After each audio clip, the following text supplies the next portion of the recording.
know My you're this pleasure. beautiful.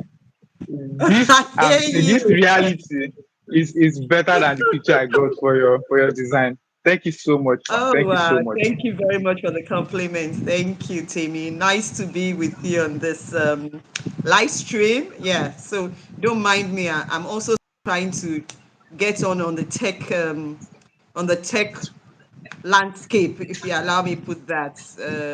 It's For fine. It's people in fine. my generation, so I think I'm somewhere in the middle. I won't say I'm high there, but I'm not definitely no. Yeah, so I believe I'm good. Yeah, yeah. Right. Thank you so much, ma. Today is going to be a very, very interesting discussion because I've anticipated having this conversation with you. And I think it's a very huge privilege to have you on board, looking at your portfolio and the things you've done within and outside JCI. I would want you to introduce yourself. I know there are people that will be coming across this video, but they are actually living under the rock because they don't know you. So I want you to Right. introduce yourself to my audience. Things I cannot about you. I can guess you're a female. So give us things you can't guess about you. Okay. My name is Kumbi Wuraola. Let me start from this. I'm an only child of my parents. And so my father, an engineer, my mother, a maths teacher. So, for those of us who are children of teachers, you know how they can be very strict. So I wouldn't say I was spoilt growing up. I did the things I had to do. And I even think they were more stricter with me because they didn't want me to be spoilt. You understand? So I did all the things I did. My secondary school, I started off with going to Federal Government College Sokoto for my first year, and that's another story. So when I was filling my common entrance form at home, my parents wanted me to be in Lagos, so you feel it in pencil. And I got to school and I was just thinking I wanted to be far away from home, so I changed on my common entrance form when I heard Sokoto as being the farthest place in Nigeria. So I filled in Sokoto. Of course, by the time my results came and I got admission to Sokoto, my parents wondered what happened, and I had to confess. So they made me go to Sokoto for my first year, and Wow. that was in 1981, and it was very interesting. We are all still one Nigeria because I have very fond memories of my time in Sokoto. I learned a little bit of Hausa. I learned to eat food outside of my cultural amala because I grew up in the southwest, So I learned to eat tuwo and all of that, Wow. and I also had my first experience of what now probably has metamorphed into what you have as Boko Haram. But then it was called my Taisini, and Wow. it wasn't really pleasant, and then of course the train ride, because from Sokoto we would go to Kaduna, and all the federal government colleges would camp in federal government Kaduna, and those of us coming down south from Bakori, the federal government colleges then. So we all had our individual coaches, and I made friends across the various schools. Well, some of them still my friends till today, and we will all get until we get to Ido Terminus. And so it gives me fond memories of how good Nigeria was, and I believe we will still be in the future. And then, of course, I went to University of Lagos. Before University of Lagos, I transferred to Shagamu, Federal Government Girls College Shagamu, Wow. and I Wow. eventually went to University of Lagos. Yes, for my so I'd say that I'm a beneficiary of public education in Nigeria because Federal Government College was a public school. Same with the University of Lagos. I had my first degree in microbiology, so that's another story. I wanted to be medical doctor because my mother wanted me to be a medical doctor. So for my school cert, I did a combination of arts and science because my father wanted me to be a lawyer. So I did economics, government, literature, physics, chemistry, biology. And eventually I did microbiology for my first degree, hoping to change and go to the university in the US to study medicine. But here we are where we are now. I think that's a bit, about at least my early background, probably that you didn't have captured in my bio. Thank you. Yeah. Thank you so much, Ma. Your story is very interesting. So as we were speaking, I was just thinking about this idea of parents wanting to wanting to make their children study what they are desired to study. Exactly. Exactly. I want to confirm if that played out in your own story, and how do you eventually handle the situation? Just in a few minutes, you can speak to that. Okay, yes. So it played out, but I think I have a balance because my parents were also quite liberal. So if they insisted, I probably would have had to go the whole hog. But I discovered myself, and JCI was one of those factors that helped me while I was in university studying microbiology, to say that it's not about what you study, it's about how you apply what you study. And that also helped me with my children. I never forced any course on any of them. Three of them now graduates about. It helped me in that. And it also helped me in my postgraduate, because eventually I have a doctorate in educational psychology. And I think that was a major component to say that help children, help people, to discover, to develop, and maximize their potentials. It's not about what you want to do, but what's innate in them so that they can be the best version of themselves. And so, going into psychology and understanding how you think, how you reason, how you act, so that you can be the person you're designed to be. Yeah. So, it started off, yeah, being a little bit of a conflict, but I think I stabilized and they did accept it too. They didn't force me to. It was a desire by them, but at the end of the day, I told my mother, I said, I'm still a doctor. I mean, you're still mama doctor anyway, because I have my PhD and still a doctor, whether it's a medical, and that was just to say that, okay, I'm still mama, yeah, mama doctor anyway. Well, awesome, awesome. So I have a proclivity of leaning into conversation much more, and Yeah. looking at the fact that you are the only daughter, how Only would you chance. say that Well, no your brother. yeah only? Oh wow, okay, that makes it. Mm. So, do you think your parents? I want to first ask if your parents are well educated, and do you think the how do you think they are up? The way they brought you up, how did it affect who you are today? Was it was it because of the way they brought you up, or in spite of the way they brought you up, you still became what you are right now? Okay, so let me say this. My parents were very well educated. My mother was one of the beneficiaries of African American scholarship way back in the 60s. She had her first degree in the US, so she studied her undergrad in the US. And my father schooled in the UK, so had his undergrad in the UK too. So I'll say that is not in spite of, it's because of the way they brought me up. They had exposure to early educate to education outside of the shores of Nigeria, which were able to bring in all of that, coupled with being Nigerian, to help me be who I was. If I had to choose again, I'll choose my parents. I mean, if I had the opportunity of choosing where I land, yes, I'll choose my parents, because yes, they gave me the opportunities and they encouraged me in what I've done, or I was doing as I grew up. Yes. They were strict, oh. Awesome. They were strict. Especially I was daddy's girl, Strict like but my Yoruba, mother, strict mama like teacher. I want to call Hmm. strict like Mama real teacher. Nigerian parents.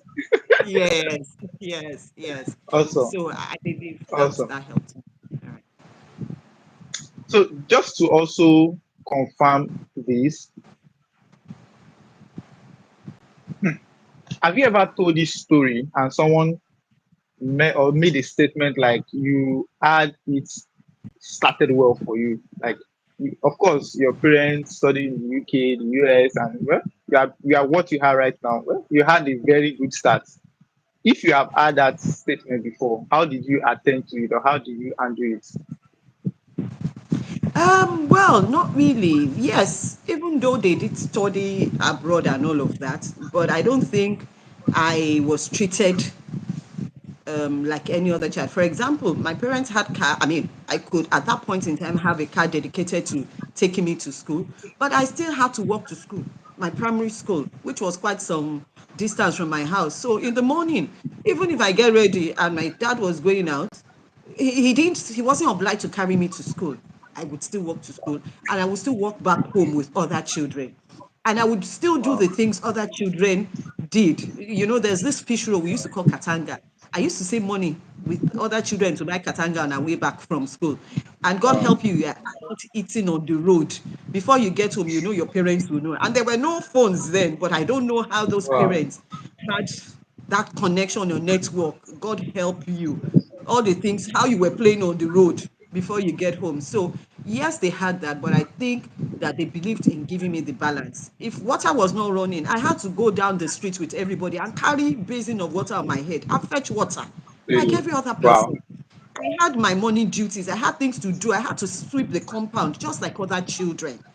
I had to Wow. make meals when it was my time to make meals. So there was no excuse. And I had lesson teacher. I had to go to lesson after school, after coming home to do my whole work and everything. So I was just like anybody who was my peer because that meant that you also had to be streetwise. If you were sheltered, there's no way you'd be streetwise, you know. So you had to mix with your peers and know what was happening so that you also understand how it is to survive. Yeah. Thank you so much for that. So, whether or not your parents started well is more about how they brought you up, not about their own status. I just want to mention that for our audience to be aware of that. So let's jump into JCI matter. Um, Okay. I want to confirm if you started JCI from undergraduate or from local organization. Very interesting. I actually had known about JCI even before I left secondary school. So I had a very good friend whose Wow. brother was a JCI member. And in the summer of 19, I think it was 84, um, we were home on holiday and a JCI member was getting married, JCI Senator Bishop Ekun then. And I was opportune to go for his wedding. And here I was, you know, young girl from secondary school home with my friend and her brother. And I saw the friendship, I saw the way they related, and I knew that immediately I got into the university.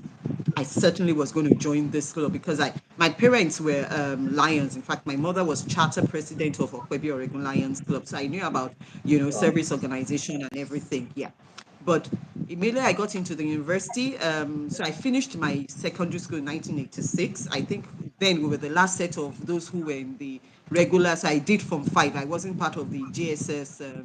The Mm. 6334 system. So I was the last set then in the Federal Government College, Shagamu. And so I did 2 years of A levels at Oyo State College of Arts and Science, Oscars in Ife. And I got into the university in 1988. And immediately I got into University of Lagos. I signed up. Wow. I was president of University of Lagos at some point in time before I joined the class, as we call them, the city chapters. Yeah. Awesome. Awesome. I'm just thinking back, and I wonder how how come I never thought of joining an organization. So the way we were brought up was I don't join. Okay, I think I lost you for a moment. Yes. Yes. Can you hear Right. me? Okay. Yes, So I the way can. we were brought up was I don't join bad gangs, don't join Mhm. organizations, don't just go to school and come back. And even when I joined JCI just last year, I joined JCI last year, Oh, really? February. And when I joined, my mom saw the flyers. It was like, this guy, which kind of organization is this? Don't join band guy. Even at right now that I'm married, I'm living on my own. She was still pushing that ideology to me. And in this few months or yeah, a year and some months I've joined JCI, I've met people, I've related with people. I wonder if I had joined perhaps in my collegiate level, I would have, maximized the Yeah. opportunity. But would you say that that exposure made a huge had a huge effect on who you are today, and how did it Definitely, certainly. JCI had, maybe I should throw this in. I met my husband in JCI, happen? and we are Okay. just a little under 30 years of marriage. So you can imagine, Wow. yes. So JCI, maybe because my parents belonged to service organization and they had done that. And I also encouraged my JCI friends to come home. So my parents knew about my involvement in JCI. My travels then for conferences, they were aware of it. The only thing they would tell me is, I don't have money for your travels. So I would save from my allowance in school so that I could, go on those trips. But I always inform them. We had the analog phones, the dialing phones there. And if you call my house and my father picks the phone, once you identify yourself as a JCI member, he will call me to pick my call. Or if you came to my house, to see me, you would come inside and we'll talk and everything. So they were quite welcoming. And then I also carried them along. If we had newsletters, I dropped them in the house so they could see the things we're doing. And then the trainings that JCI did, they could see the effect on me. So then things like time management. When we had to go to church, prior to my JCI days, maybe I would be a bit late. They're already in the car, almost driving out before I rush downstairs. But I became better at my time management. Before it was Yeah. time for church, I was ready, you know. And Um, my speaking skills were watching TV. There's a comment. They saw the way I would, discuss my points. And so they saw positive changes in the way I was relating. And then even little things as leadership. I think it was after I joined JCI that I became the president of my society in church. And they saw the way I rallied around the youth and everything. I believe the positive impact of JCI in my life, they saw it and so they encouraged it because they could see the resultant effect. Yeah. So that for me was a plus. And of course, and then eventually when it was time for me, when you spend so much time in JCI, it's yeah. either, or you spend so much time in your religious organization, either church or mosque.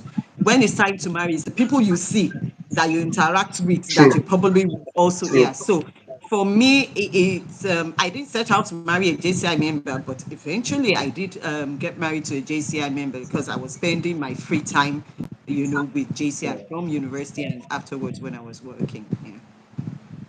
Awesome. Your story is very interesting. I don't know. Tell me the rough parts. It seemed very smooth, you just attended GCI very early, your parents. Tell me one rough part before I move I to can your tell you many national rough level. parts. I can tell you many rough parts.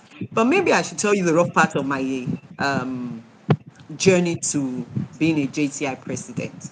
So when I joined JCI, Okay. one of the things I asked was that, has a woman ever been president? And they said no. I said, okay. Wow. But there were quite a number of female leaders who had held different offices, vice president, and all of that. And eventually, none of them, as at the time I became a candidate for the office of presidency, was had become president. So I realized that, and in JCI, I believe I did three firsts. And I'm really praying that I have younger people coming after me to break the record. The first was that in when I was in university, there's something they call, well, what you now call the collegiate chapters. It used to be called institutional longs then. And so I think in 1992 or so, the president then, Tunji Bolu, I became his, what you now call collegiate chairman, but then we used to call it special advisor to the national president on institutional law. So I was the first female to hold that office in the country. So that was my first.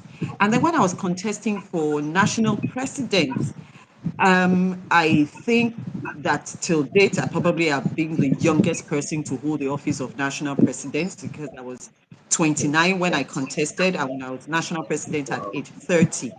And so it meant that I joined JCI on the 27th of April, 1989. That was when I was officially inducted. And so 12 years of my life from age 18, technically, I joined the JCI, and 12 years by the time I was 30, I became national president.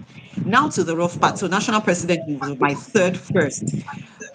So, when I decided that I wanted to contest, in my chapter there was somebody else who was also eligible to contest, and so I had to scale through the hurdle of getting my chapter to endorse me. And then So I also had, so in life, it's funny. When you ask me that, who would be my greatest supporter, of having been the first female, I had a few male people, male stand in my way, so to say. But the yeah, greatest challenge came from my female folks. I You expected would that. not believe it. I thought, yes, because the men, male ego, how can a woman be leader over us and everything? It was as bad as, they tried to get my husband to be on their side and not endorse me. But my husband is such a wonderful person. I can sing his praises to high heavens. He's being a solid rock, a foundation, my engine, my powerhouse, So, but he didn't yield to all that. So it was from the females that I got that why is it her, all the side talks and everything. And incidentally, I had been married for several years, as at the time I was contesting, and I didn't have children as at that time. So it was like, instead of her to go and concentrate on how she'll have children, is Hey, JCI presidency she's Jesus. looking for. Yes, it was really bad, but I had the support of my husband, I had the support of my parents, and God. So this I'll throw in here. I'm a woman of faith. I do not hide my faith, and I do not have, and JCI Creed, the first line of JCI Creed says, faith in God gives meaning and purpose to human life. So my faith in God was really there for me, and I just didn't decide I wanted to be president for JCI. So I prayed about it, and I got that confirmation to say, hey, go. So who is man to stand when God has said go? That was what I Yeah. I believed in, and he made it come to pass. I did my homework well. I also, so let me throw in a little bit of scripture here. Faith without works is dead. So Okay. yes, I had the faith, Yeah. but I also had to do the work. I ensured that all my criteria was met, all the work I had to do in terms of various membership of committees, and dotting my I's and crossing my T's. I also made sure that was done. And I also had support from my chapter in ensuring they believed in me, and they were putting me forward. But it was Awesome. very hurtful to know that the women that I was carrying their flag were the ones who wanted to pull, when they say pull her down. Yeah. Yes, but eventually they came around, and they are still my greatest supporters now. I think they just Oh didn't wow. Wow. understand how it worked. Yeah, yeah. So I have two questions. Okay. One, where was your husband when you were contesting? I mean, in the scheme of JCI, was he ahead? Was it no? Were you leading your I was his with oga. JCI? Let me just, I was his oga. If you want to put it that way. And I didn't it's want to say so that. I didn't want funny. to say that. It was so funny. Even though he joined JCI before me, he was actually the foundation members. They were the founding members of University of Ilorin JCs. But he got into his career, and so he didn't, move as swiftly in his JCI career. So when I was contesting for president, he was contesting for national vice president, which was like two steps, you know. No, no. So no, it wasn't when I was contesting for president. When I was contesting for executive vice president, he was contesting for Okay. national vice president. So, and we had talked about it, and we would have wanted to be in the same region, that as I'm posted, so that he's also posted to the same region, so that we could do our travels together, which would also mean that I would have been his orga in JCI. But some men didn't like it. So The president of that year, that was in 2000, Joe Laurie, he said, how can I be my husband's Oga? So he posted me to one region and he posted him to another region. So it meant that we had to travel at different times. But it didn't Separately. matter. Wow. He didn't mind, and I didn't mind. But some people felt, no, no, no, no, no, no, we can't do this. Let him go and let somebody else be his Oga. And that was it. He also went Wow. for what we call the Japan Academy. I didn't go for that. So, but I think we found our balance. JCI did not cause a rift in our family life. We found our balance Oh. somewhat. I'm just wrapping my head around this. It's hard to see men that can handle this scenario that you just painted because it's a crush on the ego, in a way, if it's not properly managed. So, no, the second question I will ask is: has there been any time that JCI activity, you mentioned you're a woman of faith, has there been any time that JCI activities deprive you of your church activities? And how did you handle it? So I'll turn it around. Yes, there are men like him, and I've seen men like him. And when we're in JCI, even with JCI, I called him his respect. He's still my head anytime, any day. Forget whatever my JCI rules were. And at home too, I called him his respect. And I believe that for any woman there who is listening to me, irrespective of whatever office you hold, as long as you are under the authority of a man, you must learn to give anytime, any day. Yeah. That is what will ensure that you do not have any form of rift. And so I learned that very early and I did that. On the flip side, so no. So what happened? Rather than JCI deny me of my other activities, what happens is when you go for conferences, you usually come back on Sundays. And so it meant Yeah. that I probably would miss church on the Sunday that I came back. So that was the way it would. But after my year as president, I had to, in fact, it was towards the tail end of my year of presidency that I discovered that I was pregnant. And so Oh, wow. by the time I was in my years immediate past president, I was full blown. And Yeah. God things in his mysterious ways, because after my presidency, I gave birth to a set of twins. I don't have Wow. a record of twins in my family. I think it was just God's way of saying, Wow. now you've done that. Let me Now let me compensate you. compensate you. Double, yeah, yeah. So, and so I couldn't move on internationally. I mean, with the way I was going, everybody thought I was, and indeed, if it was JCI standard, I was a potential world president candidate.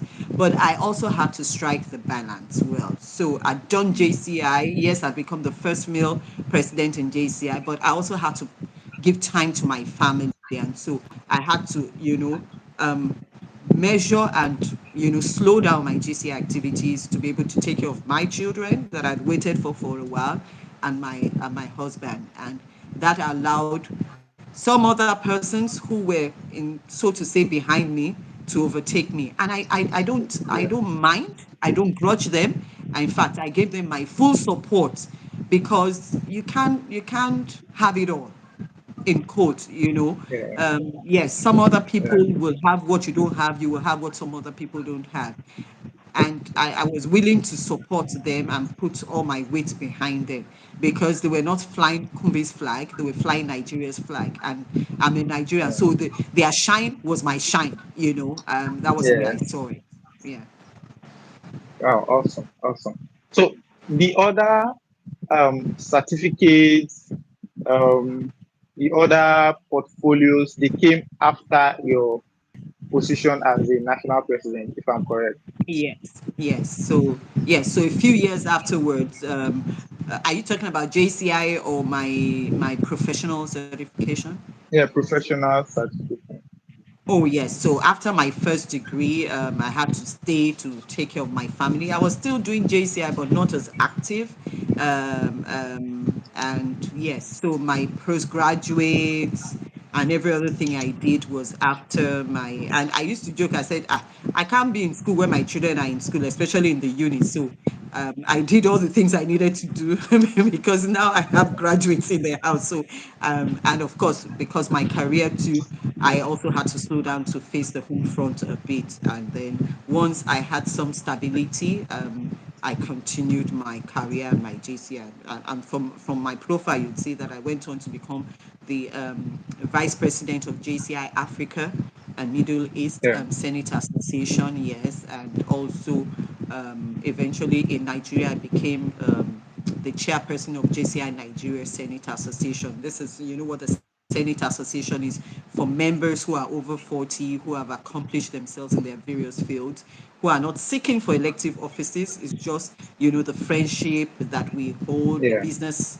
opportunities that we'll do with each other, and all of that. Yes, please.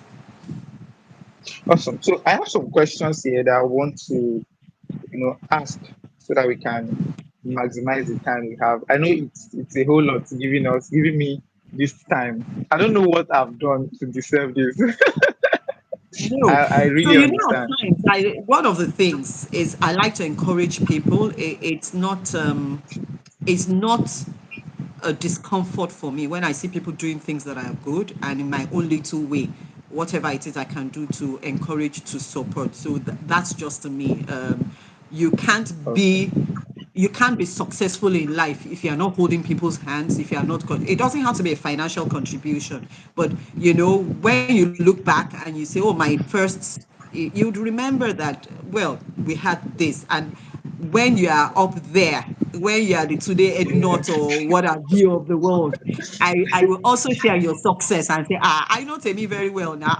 Coach Temi, we were one of the people that were there, you know, when this thing was cooking. And now that it's done, this soup is done, we are happy. Yes. Yeah. So that's the kind of Yeah. thing I see. And that's what JCI has taught me to be and Thank you to so look much. forward to. Right. So you have mentored and inspired many young leaders. I'm reading from here, my second point, Yes. Okay. through JCI. What are the qualities Mhm. that attract you in young people? You just mentioned a bit now, but I want you to go deeper.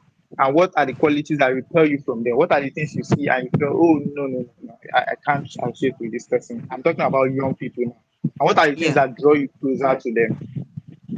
Yeah. So the first thing is, like, when I see young people, I see them like a plain canvas that have things that can be painted on. And even if it's just one stroke of a colored paint that I would put on that canvas, I like to do that. And what would attract me to any young person is the sincerity of purpose to say, look, I mean, being open to say, this is what I want to do. And I just want you to, you know, support me or let me know what you can contribute to making me a better person. I like people who are very hardworking. I'm a Jackie. I can work I can see 24/7. that. I tell you, I wonder where I get the energy. I don't know. So I also like Wow. people who are very, very hardworking because hard work pays. It might not be in the immediate, but hard work pays. So what attracts me to people who are sincere, who are hardworking, who don't tell lies, and who, you know, are like ready to learn, ready to absorb, and willing to be corrected.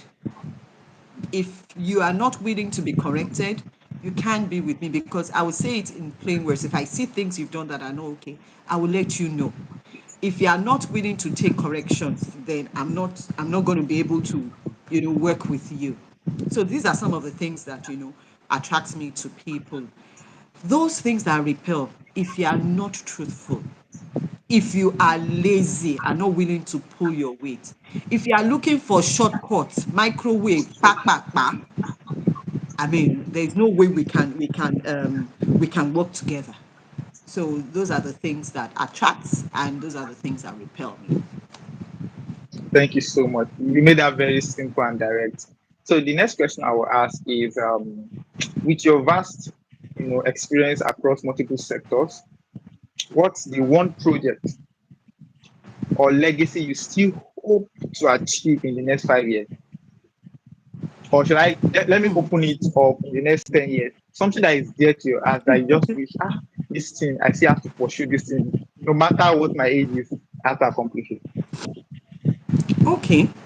I've actually started my legacy project, and I started it when I turned 50 because I wanted Wow. to be able to have 10 years to build it, because by 60 I want to have retired and have things in auto. And so what I started, what I call the Women on a Mission initiative, and it has to do with young undergraduate, female undergraduates. Right now, I have about 6 regional coordinators according to the geopolitical zones, and I have a national coordinator. We've had 4 outings till date, where we meet. We have regular hangouts monthly, and we have close to about, I'd say about 3,000 young women subscribed to that Wow. now. Awesome. I'm hoping that I'm going to start doing road shows where I'm going to go physically to the regions and have the women come in. We've had meetings in Lagos, in Ilorin, in Abuja, in Abeokuta. We're going to have a meet in Akure come this year.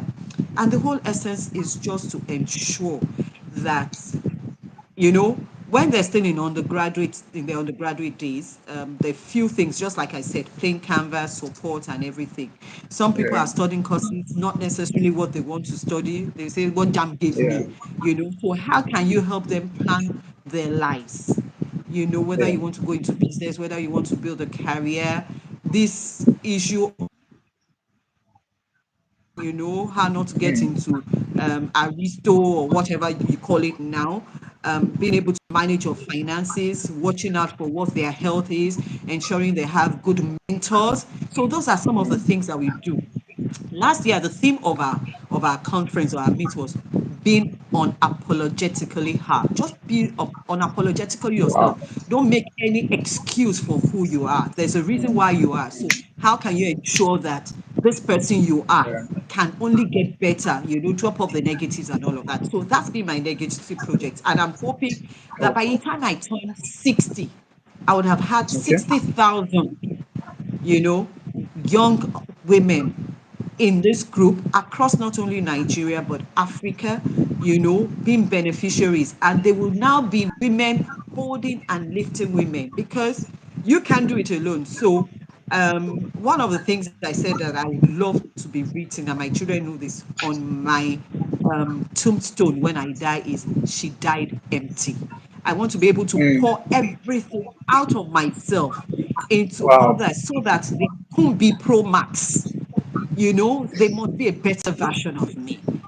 And I love so, that. in doing Women on a Mission, this is what I want to do: pour as much of, in fact, virtually all of myself into others, replicate myself in others, but as they're replicating, they are even a better version of me. That is my legacy. Mm. So that by the time I'm 60, they are the ones, it's on autopilot. They are the ones that are running this, not me.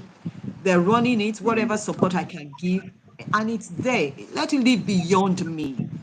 That Yeah. really is it. So I've already started Wow. that process, and I'm hoping one of the spin-offs of it is things like a microfinance back for women who are in business, a Wow. TVET school, and we already have a location. We are going through accreditation. TVET school for women. So you have women plumbers, For women women. electricians, women who are doing vocational things. And Yeah. we already have some, we're looking at where they can do their internship or externship, Mm. whichever way. So Yeah. yes, so these are my legacy projects that I already have started, and I'm hoping that by the time I'm 60, the TVET school is there, the microfinance, female microfinance back is there, the undergrad program has already Yeah. started. Yeah. So Yeah. that is what I'm looking forward to, as I move Wow. towards gradually 60. Awesome. Awesome. Awesome. So you mentioned women, women, women. So is there anything for men? Yes. So Because I I actually am do have a interested. I project. love this project. I love this. So maybe I should also have thrown that in as my legacy project. So it's called Don't Leave Boys Behind. And I started this about almost 10 years ago. It's called the Don't Leave Boys Behind Initiative. And what I've just done is I've partnered with different organizations where this time around is in secondary school, where you have male mentors, men speak to young boys in secondary school. And it's gotten particularly bad because now we have a scourge of drugs, Yeah, in not only in secondary school or university, it's come down. So when they have male mentors, one of the things we found out when I did my initial research is that women have mentors. You have yeah, women lifting women, women program, but we don't have yeah. boys. And We thankfully, don't. I've seen that a few other women too, or a few other people have started this. There's Yeah, a group in Ibadan that is an all-male group that we partnered with. So I've done this project in Ibadan. I've done it in Lagos. I'm looking forward to doing it in other parts of the country where men will speak to young boys yeah, and tell them there's some things that as a woman I cannot say or I don't feel, but men will. And so yes, I do have the Don't Leave the Boys Behind initiative for young wow, boys, and I've had a few young men come out of that now. And so it's what I want them to also champion, that I will also continue to support. Yeah, so two different organizations: Women on a Mission initiative, Don't Leave Boys yeah. Behind initiative. And Awesome. the 10th anniversary for those Don't Leave Boys Behind initiative will be next year. And yeah, so there we are. Okay, thank you so much. Thank you so much for mentioning that. So the reason why I asked is that I have seen a gap in the transition between secondary school and university. So it's obvious that not everybody might gain admission immediately from secondary school to university. So the gap I've seen is that the guys that are left behind that they didn't get admission is that they start drugs, they start Yahoo, they start having bad gangs. So I started something I think few years back where we help them harness their energy because they have a lot of energy. So Yeah. into learning skills like instead of doing Yahoo, they could start doing digital marketing, social media. Mm-hmm. So they convert that attention that they would have given to other things into something productive, such that when they now enter the university, they will not even have to rely on their parents for money because their skills can pay for their bills. So I've seen that gap, but it's something I started, but resources and limitation in my reach and resource, so that's limited. So that was why I asked the question, which initiative you And started is a very huge, can speak to that. yeah. And there's room for collaboration, which is one of the things I was also going to say. You don't have to walk the journey alone. I mean, it's not about Kumbi Wurala. It's not about being my name being out there. It's about the beneficiaries. So yes, there's a need for us to collaborate more because you can get more mileage when you collaborate. Just like the Bible, if you allow me to say that, say one will Yeah. chase 1,000 and then two will chase 10,000. Yeah. So the power of collaboration is very critical. Yeah. Okay, so this discussion is getting serious. So if you could go back in time, let's spice it up. If you could go back in time and give Mm, advice to your younger self when you were just starting your career, what would you say? Or let me put it this way: mm, would you give yourself thumb up? Because I'll give you thumb up. Would you not? What were the things you'll have loved to correct? mm. Interesting. So I have one big sister who wrote a book titled Okay. My Note to My Younger Self. I haven't read that Oh book, wow. deliberately so, because I want to write my own note to my younger self before I read that book. Okay. And so yes, so definitely in some areas I'll give myself thumbs up. In other areas, I have not fared well. And the reason is because I think that maybe I dropped the ball. Not maybe, I did drop the ball. And one of the things that I would have done very early in life was to get a mentor. So I didn't Wow. officially have any mentor. So I walked this journey practically on my own. And I believe that whatever achievements I have today will probably have been double, quadruple Okay. of what I have if I had a mentor. And I discovered something, I call them the three C's, that I wish I Okay. had those three C's: a critic, a coach, and a champion. And all Wow. of that can be resident in one person, or it can be in three different persons. So my notes to my younger self would have been, I wish I had my three C's, someone to be my critic, to criticize me, positively, or, genuinely. Kumbi, why, how can you do that kind of thing? You let me know, will word me very well. If possible, I can go to my closet and cry. I wish I had that Cry. kind of critic. Because when you cry, when somebody gives you words, words that can be painful more than spanking, physical beating. The words will hit home, and then you will now sit back and reflect. So I wish I had a critic. I also wish I had a coach, somebody to hold my hand and say, no, this is how you go about it. In football or in sports, when you have a coach, the way a coach will coach you and say, this is how you Yeah. do this is how you Yeah. speak, this is how you walk, Mm. this is how you dress, Yeah. this is how you pronounce the words. I wish I Yeah. had a coach. And then thirdly, I wish I had a champion. So that when I do Mm. something, somebody, my hype man, that will hype me so that it will encourage me to do Yeah. better. Yes. Yeah. So those are some of the things that I wish I read more so that I can have Mm. versatility in other areas. For example, I don't know about football, I don't know about sports. I don't know what an offside is. I Ah, oh don't my God. know. Yes, I don't know anything about football. Fortunately, unfortunately, my husband is not a football person. So when they are doing Oh Champions my. League, you will not see anything in my house. My son says, "Oh, football." When I ask him, he says Liverpool. It's just recently I know that red and white is their color. I don't know. I know they say up Oh my gunners, God. so I don't have any clue about football.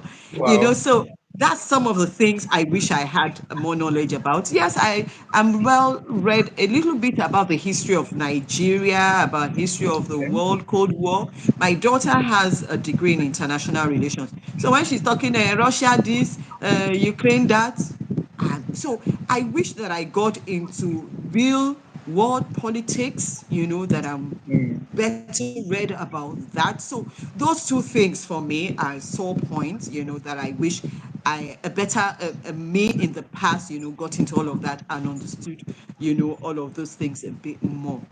And Yeah. lastly, my a note to myself in the future would to be to say not to be a jack of all trades. Yes. So at some point in time, I did stock markets. At some point in Okay. time, yeah, so a bit of it financial literacy. I did trading, Ivory Coast, Abidjan. I got into Ankara business very early. I got into Okay. broadcasting when I was in school. So I was doing a program on NTA. I moved on Mm. to AIT, Radio Lagos, and all of that. So I did broadcasting. I worked in what you call the advertising agencies. So I knew about Okay. media, I knew about client services and all of that. So I did a bit of this and that, this and that, which is good, but the Yeah. master of it. Yes. So for me, a note to my younger self would have been to have got into and mastered something early in life. Yes, people know me for JCI, people know me for my work in the non-profit and in recent years in education. I think in the last 20 years, education, but I wish maybe I had had my focus, my mastering of a particular um, vocation or something early in life. So, yes, so those were the three things I would say are notes Yeah. to my. Awesome. So, as you were speaking, I was just thinking around. Okay, you did, advertising, you did media, you did broadcasting. How come you never really leveraged on social media? Was that intentional, or was it just something that missed you, or you missed it? No, so I'd say I got burnt, right? Oh, And so that made me shy. So even though it was mainstream media then, I had a program called Blossom. So I had Blossom on radio, Blossom on TV, and Blossom in the papers. And in one of my TV presentations way back then, I did an expose on a so-called 419 kingpin then. oh, And I had a threat to my life.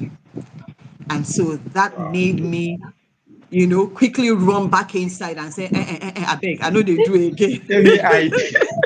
Yeah, let me hide. And I think it now spilled over to even when social media started. So I also tried a bit, and I was something like the hangout on Twitter, I think about 5 years ago. And I became vocal, and then Twitter banned me. So right now I'm not on Twitter. So I'm like, look, first time, second time, I beg, let me day my Enough. day. Let them do their day. So, but I have some semblance of presence. Yeah, I'm on Facebook, not so active. I'm on IG. I'm on TikTok, but you never see me post anything. I'm on YouTube. I don't have a channel. So yes, so I see the things happening, but I'm not as like somebody say I'm not an influencer. I see what other people are doing. Occasionally, I pass my comments and everything. But beyond that, I did my due.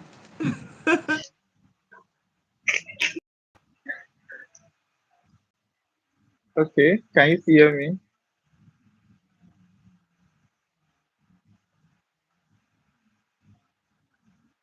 Can you hear me? Okay, I think I lost her, but she'll probably reconnect.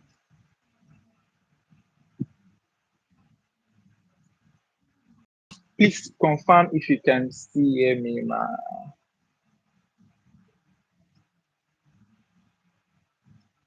Okay. Oh, really? I'm really enjoying this. I'll just wait for her. Give her a few minutes to join.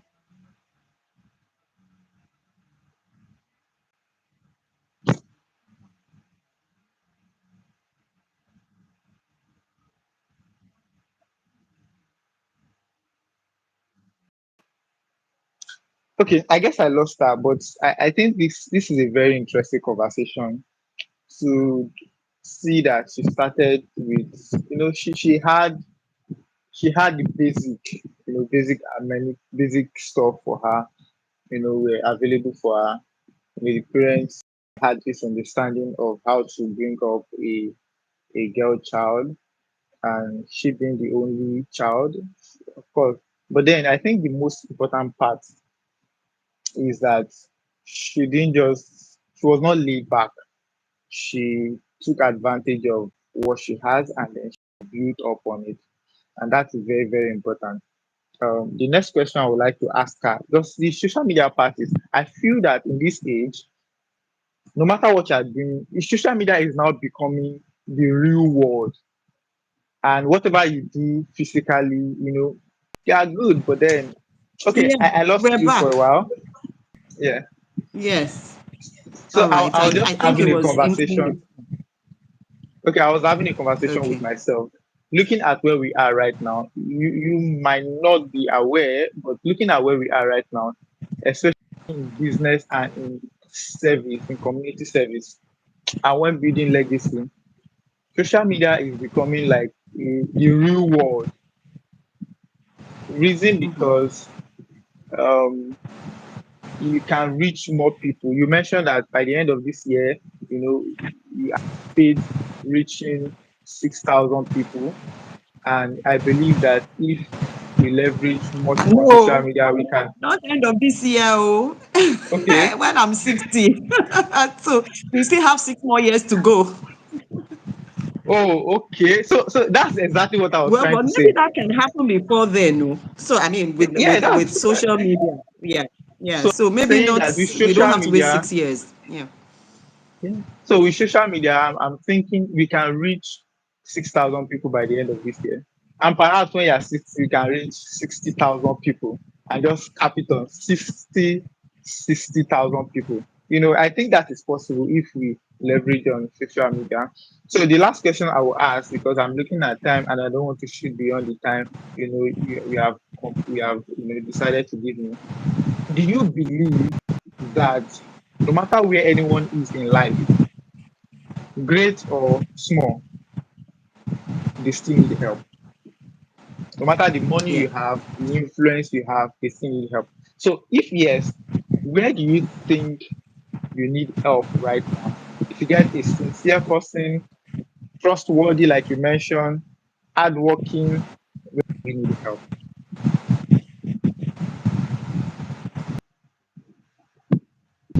Okay. So everybody needs help. It's not only the young ones. And I have found out that my third book is actually based on this. I call it Sabificate, the power of connectional Yeah. intelligence. You would need help through your network because if you need money, it's your network that will point you in the direction. If you need resources,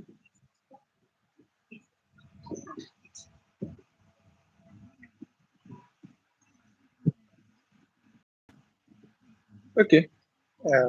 I believe you've joined back. So I also personally believe that everybody needs help, no matter the amount of money you have. As a matter of fact, when you get to a point where you have almost everything available, the best thing you can do now is to build should I say, a truck load of people that can help you execute what you are thinking of. yeah, So, okay, I lost you again. So you were yes, talking about certificate. yes, the power of connectional intelligence. So, irrespective of whatever you need in life, I mean, wherever you are, one thing I found out that everybody needs is the power of your network Yeah. because that's what would make that will be the game changer anytime, any day. You can have your money, you want to do your business. If you don't have the network, you cannot do it. You want to move your career, you want to travel. Let me give an instance. My daughter, who's currently serving, I because she studied international relations, it's either Abuja or Lagos. And I said, look, I don't want to influence your posting or anything. And people are saying they are paying to influence it. And I just mentioned it to someone. I said, this is what is happening, but I don't have money to pay for anybody's posting. And before I knew it, the person just sent me and said, oh, she should check her portal now. And lo and behold, she got what she wanted. It's the Wow. power of your network without paying any dime. And I can say that about so many things. So even in the seemingly little thing that you say, for anybody to grow, you must build your network. It's a relationship thing. If I want to, for example, get to Mr. President, I don't have access to him directly, but I will know somebody that would know someone that would know someone that will get to him. And so anything you want to do as a young person, build your network. Don't be selfish and only build because you want to get, because you will also be that network for another person. But let that be at the back of your mind that as you're building, as you're knowing, as you're giving, it's going to be replicated. So my advice to anybody is build your network. Waiting you sabi is important, but the people where you sabi is more important. So I jokingly say it is not your certificate, but your certificate, who you sabi Oh, now and I who you get. Now sabi. I get. That is your certificate. Right. And that's Now the I get. title of my new book, Certificates, the power of connectional intelligence. And so that's what I will leave with you. Be good to people, All right. support, and build your network because they say your network is your net worth. Thank you so much. I would love to end it here. But one last question I want to ask. if you never joined JCI, would you be where you are right now? And what is your superpower? Let me If start from superpower. nothing is working, what will you do? So, my superpower is God. I am absolutely Yeah. nothing without Him. And there's nothing I do that I don't bring Him in. So I have this habit. I call it I command Okay. my day. I command my morning. Anytime I Yeah. wake up, I speak into my day as I want my day to Wow. be. And Wow. 100% of the time, as I speak into my day, so it is. And I believe that it's the power of grace, because it's not me, it's the power of grace of God Yeah. upon my life. If I wasn't a JCI member, 10 Yeah. things, and that's what I'll leave with you, 10 things that would have influenced my life to be who I am is what I Okay. call the 10 greats of all time. And I picked it up from Jim Collins, 10 good to great. And I call it, for me personally, I call it my 10 greats of all times. Wow. So I need to think great thoughts. That's the first one. So when you think great thoughts, it defines who you are. When Yeah. you read great books, it Mm. defines who you are. When you pursue great people, it Mm. defines who you are. When you dream great dreams, Mm. it helps define who you are. When you pray great prayers, Wow. it defines who you are. When you make great sacrifices, Mm. like when you deny yourself, delayed gratification, that is making Yeah. great sacrifices. So when you make great sacrifices, it defines who you are. When you have to read through the night, when you have to go back and do your PhD, and it's not convenient, but when you make great sacrifices, it defines who you are. When you enjoy great moments, life no hard. Relax, enjoy great Relax. moments. Take time out, spoil yourself. Yeah. It defines who you are. When you develop great habits, like the one I said, when I command my morning, you ensure you have Yeah. great habits. It defines who you are. When you empower people to be great, so it's not about the money Mm. that you have in your locality. Everyone who's worked with me, my house helps, they don't go back the same way. I must Mm. empower you when you are leaving me. You must be able to, whether you are going to learn sewing, whether you are learning hairdressing, whether you, my driver, and I say this with all sense of humility, I once had a who, when I checked, he had a good school start result. I encouraged him to go back to university. He's a graduate today. So you must Wow. empower people to be great. In life, it's not about your children, your biological children. You must empower Mm. people around you. And then lastly, you must cherish great relationships. Because Mm. when you cherish, when your friend knows you got their back, when you're loyal, Yeah. they will be loyal to you. I have this saying, you cannot treat me like a pinch of salt and you expect me to carry you like a bag of rice. Kojo, it can't Mm. happen. But when you carry me like a bag of rice, I will Mm. carry you like 10 tons of cement. Oh, and that's how life is. So you must cherish great relationship. So if I didn't do JCI, these 10 great principles of good great are the things that I would use in my life. Unfortunately, when I look back at it, it all still reflects into JCI too. So this Exactly. 10 great principles I also played out in JCI. So I think they're all interwoven. And I think I'm particularly blessed God, for the opportunity of having JCI in my life. I've encouraged my children, and I know a few of them have had JCI interactions, but I cannot force it on them. It's their Yeah. choice, and they have the power of choice to decide whether they want to be JCI members or not. Thank you very much, Thank Timmy. you so It's much. been a very, Thank you very, so very much. interesting few minutes. The time has gone. We've practically spent almost an hour, Yeah. in this part. And I thank you. And for also helping me to do some reflection, because, these questions have come Wow. on, even though some have been impromptu, but it also helped me to to reflect on how my life journey is and how the next few years. I don't know how long I have to live, but I believe and I trust and I pray to God that I live long and that I'm able to even still do much more than I have done in the past. Yeah.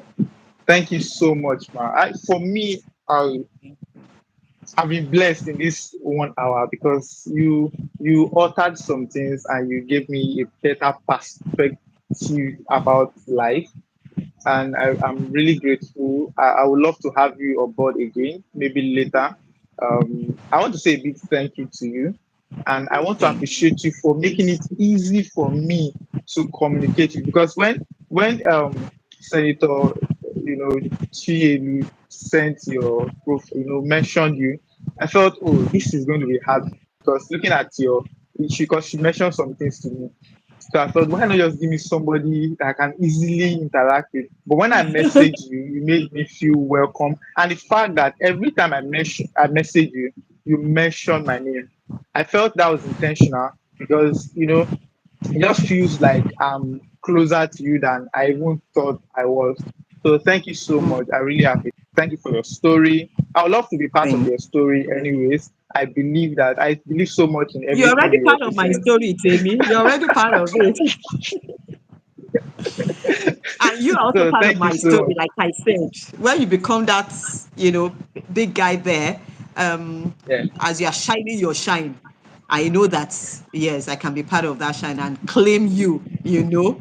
Yeah. Thank you so much, man. I will end this here. Thank you. Then we can have conversations later.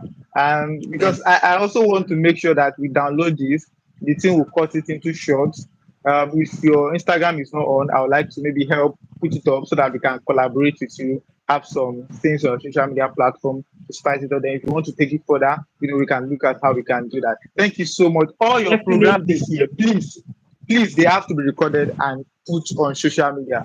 I'm begging you, all your programs should be recorded and posted on social media. There are more people that wants to hear this story than I just feel that more people should hear this story and should learn from your wealth of experience and exposure. Thank you Thank so much, you. man. I really appreciate it.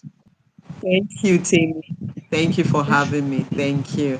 I All wish right. everybody a lovely, lovely, lovely day, week, and month and year ahead. Thank All you. right, man. Okay, then. Bye.